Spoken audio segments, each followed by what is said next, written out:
The Buzz with Jess Lujan.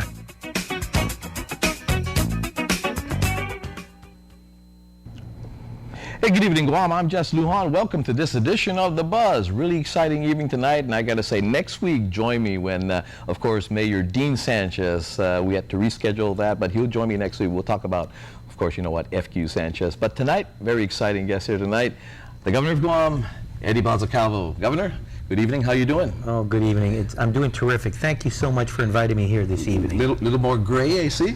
You know, my wife's been telling me that.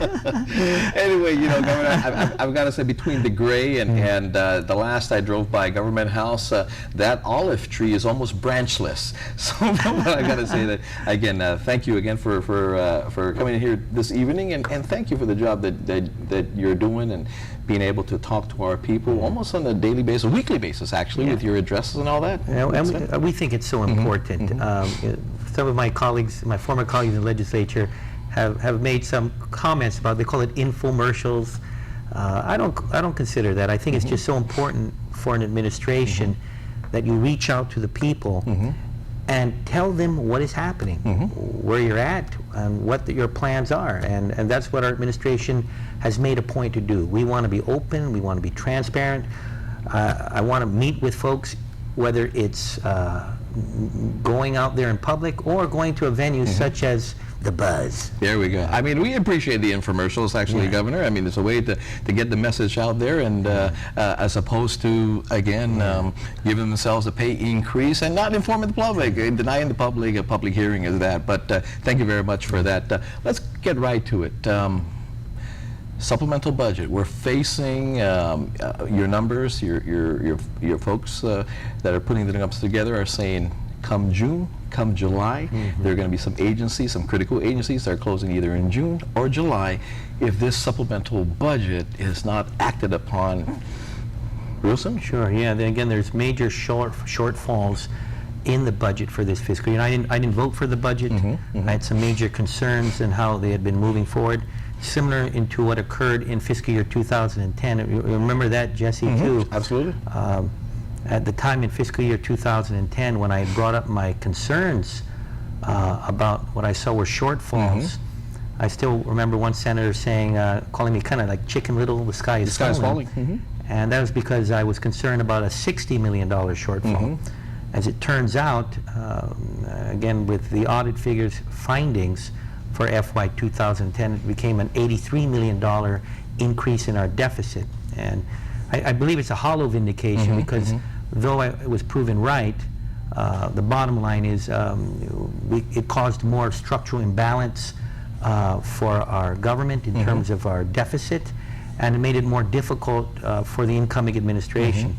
Again, with the fiscal year 2011 budget, there's some major shortfalls to the tune of about $36 million, in particular areas critical, such as the fire department, or nearly $4 million in terms of shortages in terms of what they need in their operating expenditures. Then there's other critical areas in public safety, the police department, Department of Education, and of course also the health insurance benefits for all GovGuam employees and the retirees. Now, Governor, one of the things that you've been accused, not only now, but it goes back even pre-election, okay, where the legislature had accused you as a candidate at the time that you had everything to do with this health insurance situation, and the fact remains that when they presented this plan, and the negotiating team was there with ION and all the government of Guam representative to be inclusive of the legislature, they had found that the health insurance costs it was more than what was allocated by the legislature for that. And what happened was, and Cecilia Martinez, back in October 12th of 2010, alongside Laura Condaso,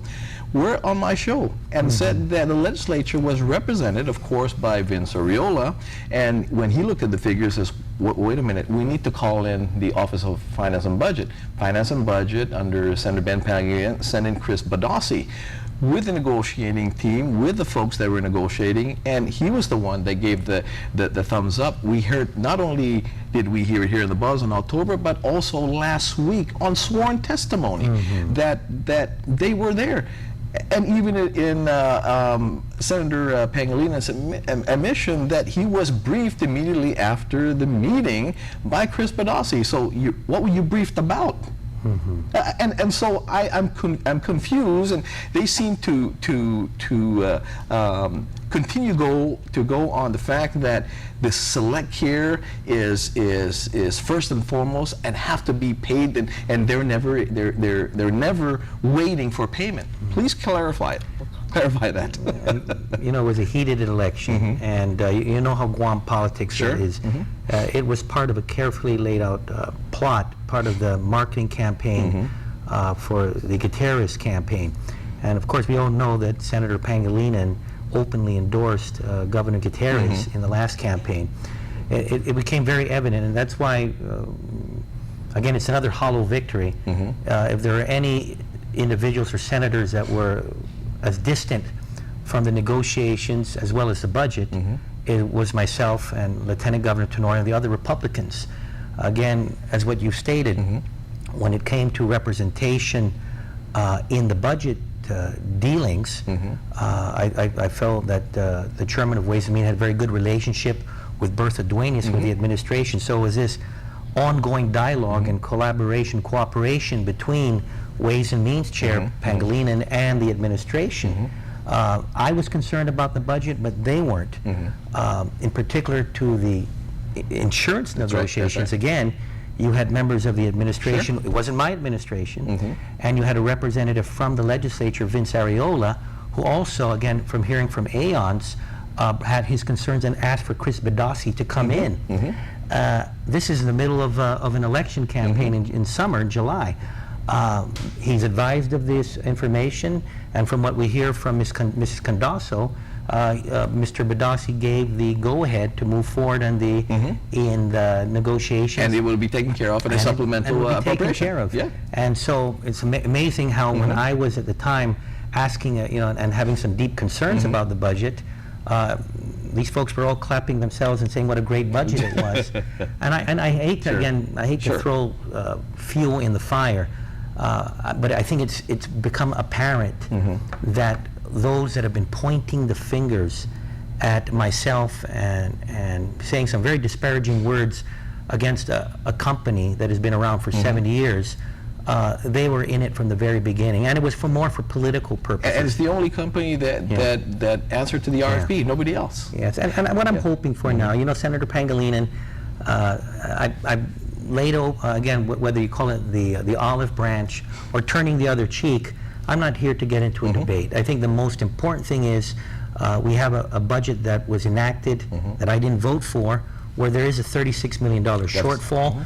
These shortfalls will lead to some major breakdowns and disruptions in critical services, not only for the people but also for government workers and retirees.